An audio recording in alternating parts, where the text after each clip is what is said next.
पंढरपुरातून एक बातमी आहे। पंढरपुरात मोठ्या उत्साहात नुकतीच आषाढी एकादशी पार पडली। मात्र पंढरपुरात दर्शनासाठी रांगेत उभ्या असलेल्या भाविकाला बेदम मारहाण करण्यात आल्याचा प्रकार आता समोर आला आहे। पंढरपुरात विठुरायाच्या दर्शनासाठी आलेल्या भाविकाला एका खासगी सुरक्षा रक्षकाने काठीने बेदम मारहाण केली।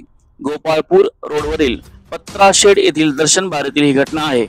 खासगी सुरक्षा रक्षकाने भाविकाला केलेल्या बेदम मारहाणीत भाविक रक्तबंबाळ झाला आहे।